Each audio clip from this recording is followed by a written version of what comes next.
على سيد الأنبياء والمرسلين وعلى آله وأصحابه أجمعين. أما بعد، فإن أصدق الحديث كتاب الله وأحسن الحديث حديث محمد صلى الله عليه وسلم وخير الأمور عوازمها وشر الأمور محدثاتها وكل محدثة بدعة وكل بدعة ضلالة وكل ضلالة في النار. وبالسند المتصل منا إلى الشيخ الإمام الهمام الحافظ الحجة أمير المؤمنين في الحديث أبي عبد الله بن محمد بن إسماعيل بن إبراهيم بن المغيرة بن البردسبة الجوفي اليمان البخاري رحمه الله تعالى.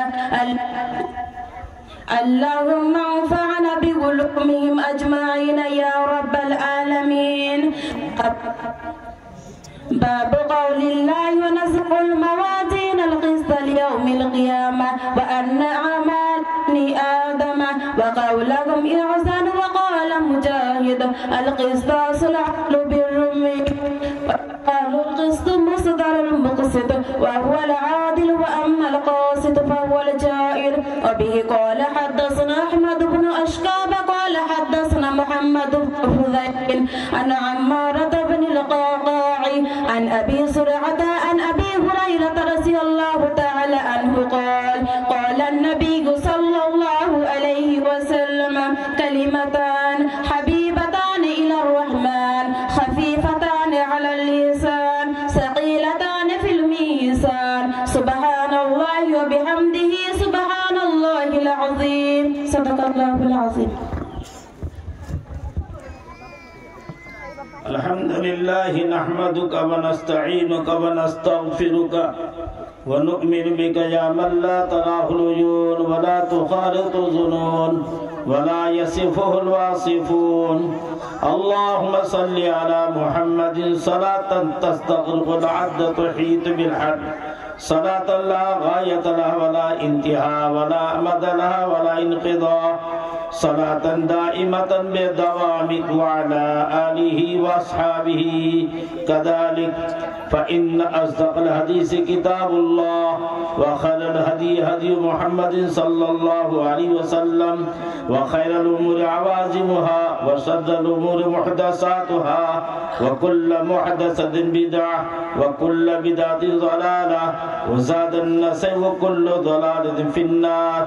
أما بعد، وبالسند المتصل مني إلى أمير المؤمنين في الحديث أبي عبد الله محمد إسماعيل البخاري رحمه الله تعالى نفعنا الله بعلومه وعشرناه بزمرته أنه قال باب قول الله ونضع الموازين القسط ليوم القيامة وأن أعمال بني آدم وقولهم توزن. وقال مجاهد القسطاس العدل بالرومية ويقال القسط مصدر المقسط وهو العادل وأما القاسط فهو الجائر. وبه قال حدثنا محمد بن أشكاب قال حدثنا محمد بن فضيل عن عمارة القعقاع عن أبي زرعة عن أبي هريرة رضي الله تعالى عنه قال قال النبي صلى الله عليه وسلم كلمتان حبيبتان إلى الرحمن خفيفتان على اللسان ثقيلتان في الميزان سبحان الله وبحمده سبحان الله العظيم أو كما قال عليه الصلاة والسلام. बुजुर्गान मुहतरम पर्दानशी खवातीन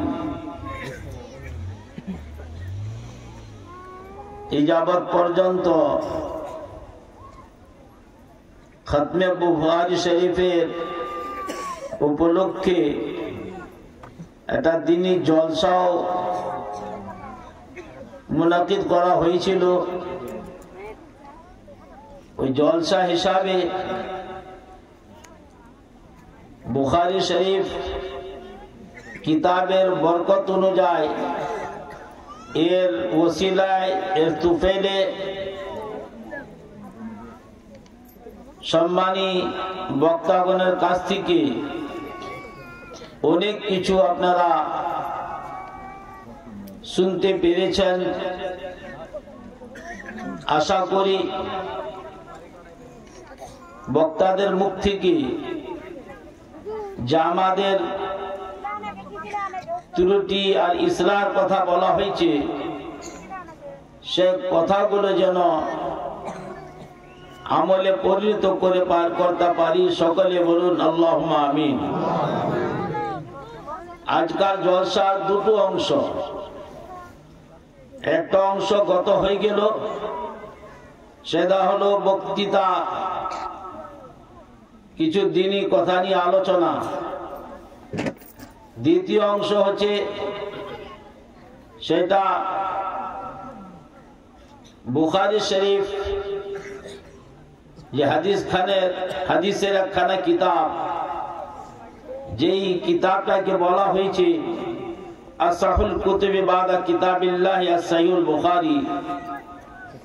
বুখারী শরীফ কিতাবটার নাম নয়, যিনি লেখক ওনার বাড়ি ছিল এলাকায়, যে এলাকাটাকে বুখারা বলা হতো।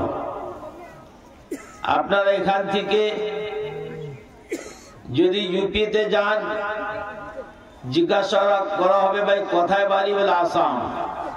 তার মানে আপনি আসামি, আসাম এলাকায় আপনারা থাকেন।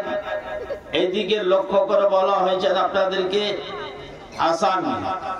বুখারা একটা জায়গা, ওই এলাকার উনি বাসিন্দা ছিলেন, এই জন্য উনাকে বুখারী, আর উনি ওই জায়গা থেকে কিতাবটা লিখেছেন। কিতাবটার নামই হয়ে গেল বুখারী শরীফ।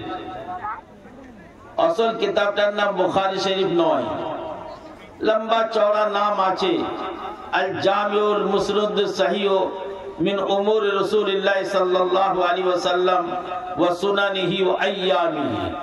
লম্বা চওড়া নাম। এই নামটা আলিম ওলামা জানে, কিন্তু সংক্ষিপ্ত হিসাবে এটাকে কিতাবটার নামই হয়ে গেল বুখারী শরীফ। মুসলিম শরীফ, as-সাহিহ মুসলিম, ওনার লেখক নাম হচ্ছে, ওনার নাম মুসলিম ইবনে হাজ্জাজ। ওনার দিকে লক্ষ্য করে বলা হয়েছে মুসলিম শরীফ। তুরমুজ একটা জায়গার নাম। ইমামে তিরমিজি আবু ঈসা রাহমাতুল্লাহ আলাইহি ওই জায়গাকার বাসিন্দা, এই জন্য হয়ে গেল তিরমিজি শরীফ। তো বুখারী শরীফ, বুখারা জায়গাটার দিকে লক্ষ্য করে কিতাবটার নাম হয়ে গেল বুখারী শরীফ। বুখারী শরীফ হাদিসের একখানা গুরুত্বপূর্ণ কিতাব। এর আগেও কিতাব তৈরি হয়েছে, এর আগেও হাদিসের কিতাব পড়ানো হয়েছে, কিন্তু আমাদের কাছে বুখারী শরীফ বা হাদিসের 6খানা কিতাব, যেগুলো এক বছরের মধ্যে ওই 6খানা কিতাব সিলেবাসের মধ্যে আছে, ওই সিলেবাসটা 6খানা কিতাব, এর সঙ্গে আরো কিছু আছে। এক বছর ধরে পড়লেই আমাদের এই বছরটা আলিম বা ফাজিলের বলা হয়। আলিম হয়ে গেল বা আলেমা হয়ে গেল। তার মধ্যে সবথেকে গুরুত্বপূর্ণ কিতাব হলো বুখারী শরীফ। এই 6খানা কিতাব ক্লাস হিসাবে আমাদের ভারতে কবে আসলো, কিভাবে আসলো? কিতাবগুলো বহুদিন আগে তৈরি হয়ে গেছিল, কিন্তু আমাদের এই পুরাতন ভারত বলতে গেলে আমাদের পূর্ব পশ্চিম যে দেশগুলো এখন বাংলাদেশ আর পাকিস্তান, এটা পুরাতন ভারত বলা হতো। আফগানিস্তানের কিছু অংশ এতে শামিল ছিল। পুরাতন ভারতে বুখারী শরীফ বা মুসলিম শরীফ হাদিসের 6খানা কিতাব বহুত দেরি করে এসেছে। হযরত ইমাম বুখারী রাহমাতুল্লাহ আলাইহি উনি জন্মগ্রহণ করেছেন 194 হিজরিতে, 194 হিজরি, আর মারা গেছেন 256 হিজরিতে। তার মানে নবী পাক সাল্লাল্লাহু আলাইহি ওয়াসাল্লামের দুনিয়া থেকে বিদায় নেওয়ার পর 246 বছর পর উনি জন্মগ্রহণ করেছেন বা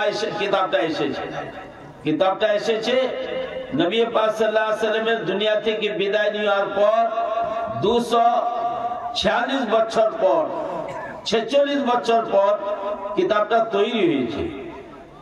246 বছর মানে হলো 300 হিজরি, এখন চলছে 1445 হিজরি। তো কতদিন পর আমাদের এই কিতাবটা কিভাবে কোথা থেকে আসলো? 300 থেকে 350 বছর হিজরিতে হাদিসের সবখানা কিতাব তৈরি হয়ে গিয়েছিল আরব এলাকায় বা রাশিয়া এলাকায়।